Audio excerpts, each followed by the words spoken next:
come on, take a look at that. They are so cute, and they have little hands. Oh, this animal is a majestic one. I really don't understand why they have such bad reputation. In other hand, they look like a thief. They almost have a mask if you really take a look. It's crazy, actually. Today I'll be reacting to, let's talk about American raccoons. My friends, I have to be honest, raccoons are such a cute animal, but a lot of you guys also tell me that they are a nightmare. I wonder why. I guess I will find out on this video, but before I go into that, let me ask you for one thing. If you can leave a like, thank you so much. It's the best way to show support. If you can subscribe, well, in that case, forget about it. You make my day. Have that in consideration. Now, link for the original video in my description, and let's play it. Here's a clue for today's video. Favourite pastimes include wandering the streets at night, chewing fences, and rummaging through garbage. This could definitely describe Chainsaw Jim, but it can also describe an... Wait, did I understand that correct? Chewing fences? No, I don't believe it. They are too cute for that. Animal that you won't find in Britain. An animal that's native to the continent of North America. Yeah. I'm talking about raccoons. I'm Lawrence Brown, and this video is sponsored by Squarespace. Before moving to the United States, I knew very little about raccoons. And actually, they remain slightly elusive even now, which is why I've decided to make a video all about them. Throughout the next several minutes, I'll be answering questions like, are raccoons friendly? Yes. Where can they be found? And are they as much a nuisance as Americans have led me to believe? No. This year, my subscribers... I really believe raccoons are misunderstood, because if you get them when they are a baby, you can make them a domestic animal. André, you are crazy, probably. Yeah. Have heard me give They the look so lowdown nice. on other mysterious American creatures like coyotes, bald eagles, and Chicagoans. And so for those of you not yet subscribed to this channel, do that now! By the way, I love animals. In the meantime, let's take a look at an animal that the Quincy Gazette once called a canine rodent. The Quincy Gazette, a fictional newspaper that I invented for the purposes of exposition, has clearly been using AI to write its articles because the raccoon is neither a canine nor a rodent. In fact, it's a member of the Procyanid family, which also includes ringtails, olingos, and other giant rat impersonators. In addition to its comically bushy tail, it has... Oh, come on. I'm gonna run this part back, but come on, take a look at that. They are so cute, and they have little hands. Oh, this animal is a majestic one. I really don't understand why they have such bad reputation. In other hand, they look like a thief. They almost have a mask if you really take a look. It's crazy, actually. remarkably dexterous paws, allowing it to grip anything from bin lids to discarded food. This defining feature is actually how it got its name. You see, the English word raccoon comes from the Algonquin word aracun, meaning he scratches with his hands. Furthermore, some indigenous tribes, like the Abenaki people of the northeastern woods, believed raccoons to be a lower-level trickster spirit capable of the mischievous. Of course, their behavior is not just confined to present-day New England. Like bald eagles and coyotes, raccoons can be found in 49 of the 50 US states, with the only exception... Wait. You can see raccoons, for example, in a park like this, just chilling around? Man, what experience, right? Coyotes. Raccoons can be found in 49 of the 50 US states, with the only exception... When I saw a raccoon for the first time, I'm going, you little... is that a bad idea?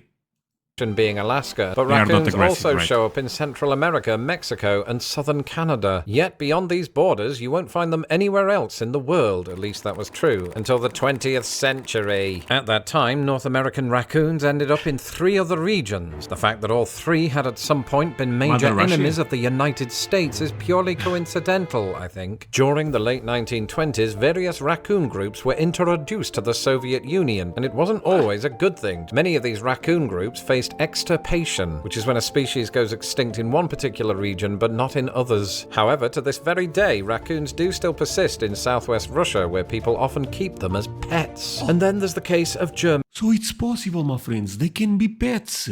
I knew it. In 1945, not only would the country lose another world war, but they'd soon be stuck with the largest raccoon population outside of North America. 25 imported raccoons escaped from a fur farm in the German state of Brandenburg after the farm was bombed in an air raid. And this partly led to a post-war baby boom of raccoons in not just Deutschland, but all of the... A baby boom of raccoons. countries surrounding it. In Germany today, they number exactly 1.5 million approximately. And then there's Japan. While Japan had long been home to an unrelated raccoon dog called a tanuki, the country had never been inhabited by North American raccoons until the late 70s. I actually am aware of this. I saw this in other video. Basically, they had a cartoon or a anime, something like that, right? That went super popular and was about a raccoon, and then they start importing raccoons. At this time, a phenomenon occurred in which hundreds of Japanese families suddenly began importing raccoons as pets. The cause of this phenomenon? A TV show. The anime series Araigama Sukaru, based on the American book and Disney film Rascal, was such a huge hit in Japan that fans wanted the real thing, and they got their way with the importation of thousands of North American raccoons. 30 years later, with raccoons now part of the Japanese wilderness, the animal was officially identified as an invasive species. So today... Damn it. You know what, my friends? Japan and America, Japan never gets the good side of the story for some reason. And you know what I'm talking about. The global range of North American raccoons looked like this. But in Britain, which is quite decidedly none of these countries, there are no raccoons. Which might lead you to ask, Lawrence, had you even heard of raccoons before moving to the United States? Yeah. And the answer to that question is yes. As a child growing up in Britain, my only insight into the curious world of the United States came in the form of entertainment. And one American film that occupied much of my time in 1988 was 1985's Back to the Future. You may remember that when Martin... Oh, I'm also a big fan of this series. I watched it this years ago, but big fan. He goes back in time to 1955. He finds himself in the... That's the Mandalorian or something, right? Childhood home of his mom, Lorraine. What's that got to do with raccoons, Lawrence? Oh, nothing. Just that Lorraine's little brother... Wait, Mandalorian is a Star Wars thing. Never mind. ...is wearing a dead raccoon on his head. Now, as odd as that seemed at the time, I later learned that these so-called coonskin caps, made from actual raccoon fur, were especially popular among boys of the 1950s. And not just in the United States, the caps briefly reached the shores of Britain, where Davy Crockett, the American TV show that popularized them, was a huge hit. More than 30 years later, so too was another raccoon-themed phenomenon. Around the time I discovered Back to the Future, Nintendo released the greatest platform video game ever made, Super Mario Bros. 3. I can't swear on it, but it's probable that this... Oh yeah, in Super Mario there is raccoons. I never thought about that. I played a lot of Super Mario, never mind. Game introduced me to the word raccoon, for it was on that most Japanese of video games that Mario could turn into Raccoon Mario. Proof that by then Japan was well into its raccoon era. And remember earlier when I said that Japan had long been home to an unrelated raccoon dog called a tanuki? The game also featured a tanuki suit for good measure. It was as if that 3-year period inherently contained some sort of cosmic significance, almost as if it were the junction point of all my favourite raccoon references. And then I didn't think about them again for 20 more years. Anyway, 20 years was just enough time to outgrow my childhood wardrobe. Nonetheless, Super Mario 3 had had a profound effect on my perception of raccoons. The year I moved to the United States, I suddenly remembered that everybody worshipped the animal for its magnificent ability to hover. But this was not the vibe I got from most Americans. A freaking raccoon got in the trash again. I keep finding them in the toilet. What? In the toilet? In the trash? I was aware in the toilet? No. Everywhere that I went, nobody seemed to like raccoons. In fact... Honestly, I also have this idea that you guys really don't like raccoons, my friends. I've yet to meet an American who does. That's why what I'm about to tell you might come as quite a shock.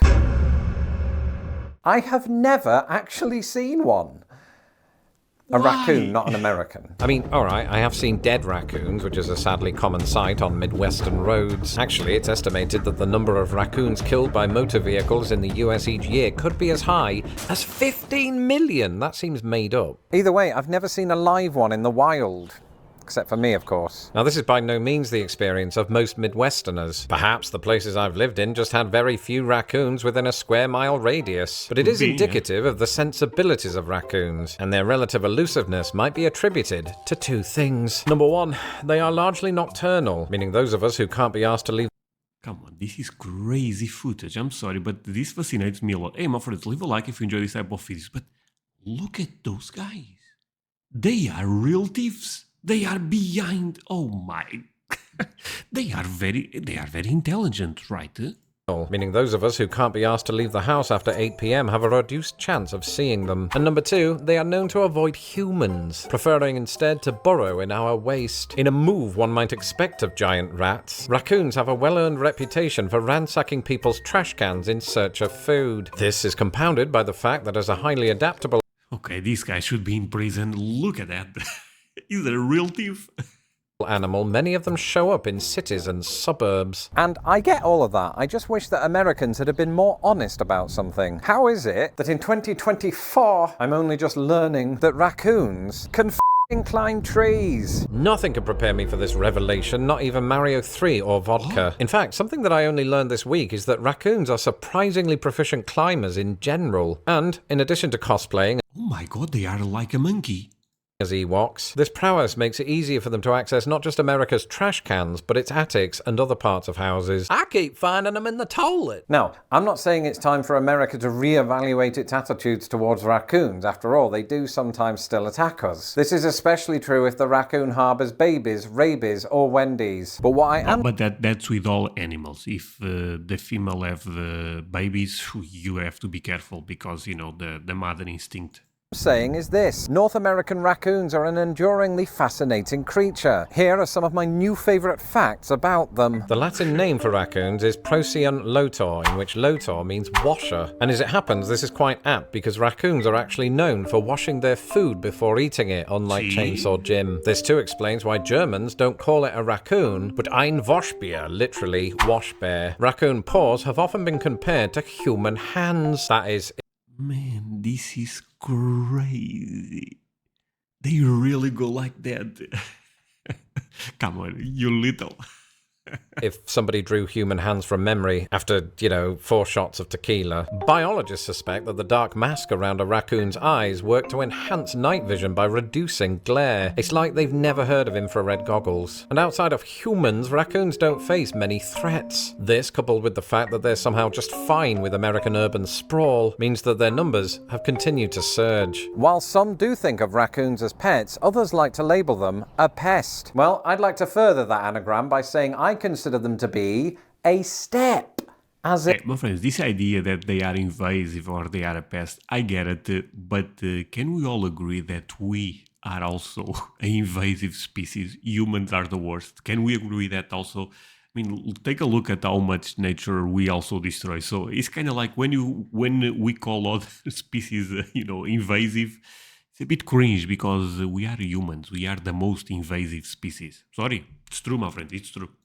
in One small step for man, one giant leap For Mario. The fantasist in me still believes that raccoons are amazing and can fly simply by thrashing around their tail. I am, however, aware that my thoughts on this might change if I ever do venture out after 8 p.m. In the meantime, here's everything you need to know about North American coyotes. Continue your Lost in the Pond binge by watching that video next. Until Okay, thank you so much, Lawrence. Actually, this is a really nice video, right? I should watch this one. Coyotes. I also never saw a coyote. Look, raccoons, like I said, they look a sweet animal. But the coyotes, yeah, you should not mess with those. I feel like those are much worse. You know what? This is 9 minutes. Leave me the number 9 if I should take a look at this one, my friends, because I will do it. This animal stuff is fascinating to me, specific the ones you guys have in America, because they are iconic. I mean, everyone knows raccoons from watching TV shows and stuff like that. But yeah, thank you so much for watching this with me. Really means a lot you guys end up staying until the end. See you guys in the next one. Bye, my friends.